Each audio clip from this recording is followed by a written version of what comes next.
आपसे एक प्रश्न करना चाहता हूँ कि बेटी अभिशाप है या वरदान?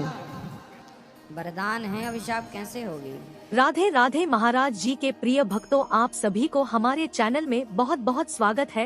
दोस्तों, जब इस पुरुष को महाराज जी से प्रश्न करने का मौका मिला तो इसने पूछा कि पुत्र न होने से दुखी पति पत्नी ने पूछा कि बेटियां शाप है या वरदान। यह बात सुनकर महाराज जी काफी ज्यादा क्रोधित हो गए। तो आइए देखते हैं पूरी वीडियो को, लेकिन उससे पहले चैनल पर नए आए हो तो हमारे चैनल को सब्सक्राइब करें और वीडियो को लाइक करके एक प्यारा सा कमेंट कर दे। तो चलिए आज की वीडियो को शुरू करते हैं। गुरुजी राधे राधे।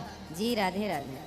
सबसे पहले मैं अपने इष्ट देव, अपने गुरुदेव महाराज जी के चरणों में प्रणाम करता हूँ एवं उनसे जुड़े हुए जितने भी भक्तगण हैं उनके चरणों में मेरा कोटि कोटि नमन। खुश रहिए। गुरुजी, मैं आपसे एक प्रश्न करना चाहता हूँ कि बेटी अभिशाप है या वरदान?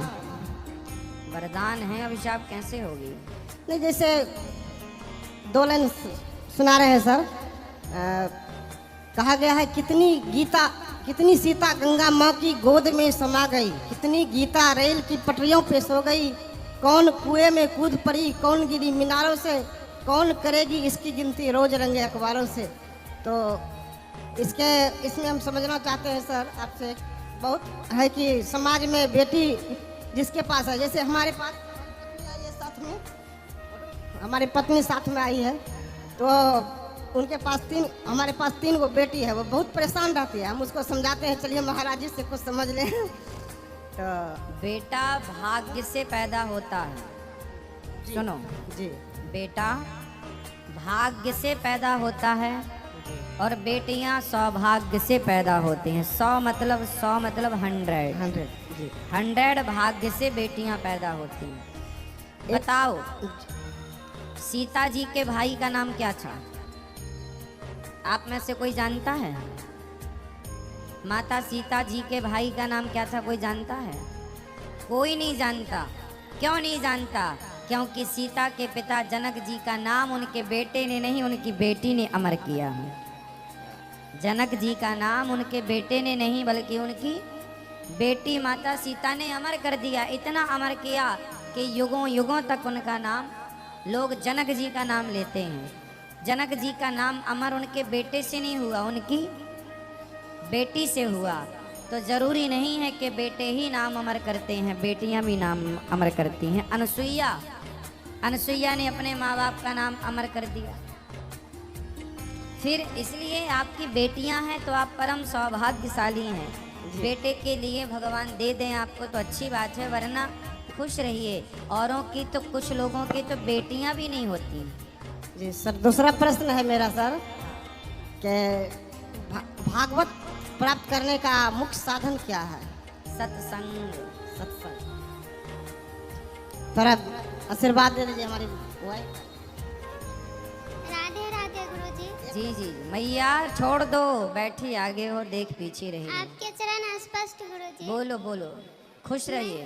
मैं तो बहुत भावुक हूँ गुरुजी। मैं अपना शब्द आपके माइक पर नहीं बता सकती हूँ। मैं आपके सहारे, आपके भागवत कथा के सहारे जीती हूँ प्रभु। क्या दिक्कत है, क्या कष्ट है आपको? कोई कष्ट नहीं, भगवान के कृपा से मैं बहुत खुश हूँ प्रभु। लेकिन समाज में रहने के लिए कोई समाज का क्या है? समाज की परवाह करेंगे तो जी ना पाएंगे। समाज का क्या है? समाज का चरित्र क्या है, जरा समझिएगा। समाज ने क्या माता सीता को छोड़ा कहने से? नहीं गुरुजी। फिर आपको छोड़ देंगे?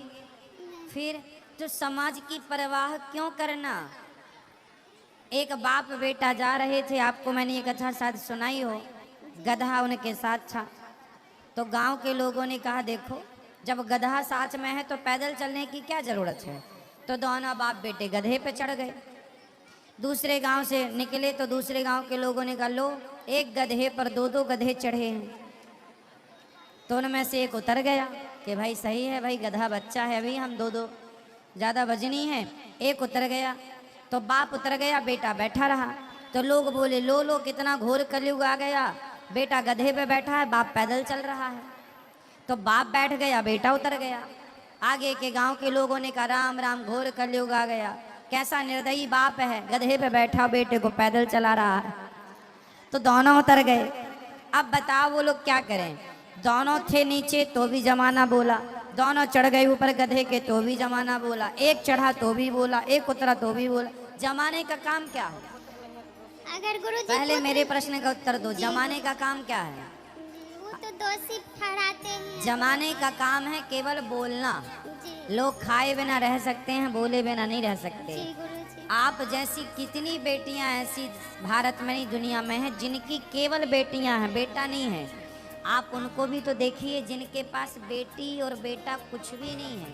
वो कहते हैं कि हमें एक बेटी ही हो जाए।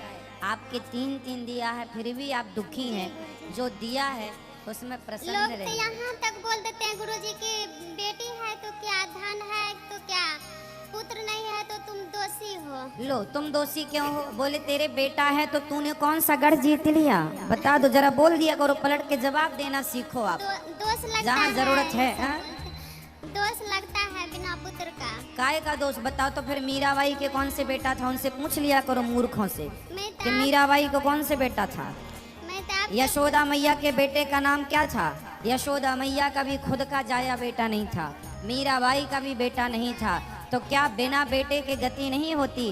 समाज में सज्ञान का आप लोग इलाज करो, समझाओ इन लोगों को। बोले गुरुजी क्या, मैं तो बचपन से मेरे नाना जी, मैं उनको गुरु मानते हैं, लेकिन ये सोचना चाह रहे गुरुजी हम किसी से अभी तक भिक्षा नहीं लिया। इसी आशा में हम यहाँ आए हैं, भटक के वृंदावन आपके कथा सुन सुन के। दीक्षा तो ले लो, पर आज से मुझे वचन दो कि आज से आप रोएंगे नहीं, इस बात का दुख नहीं रखेंगे कि हमारे पास बेटा नहीं है, बल्कि इस बात की खुशी मनाएंगे कि हमारे घर 3 लक्ष्मियां हैं। जी मैं तो 3 बहुत बेटियां। खुश हूँ, पर जो है उसकी खुशी मनाइए, जो नहीं है उसका दुख मनाने से क्या लाभ। बोले महादेव जी का नाम जपते थे बचपन से।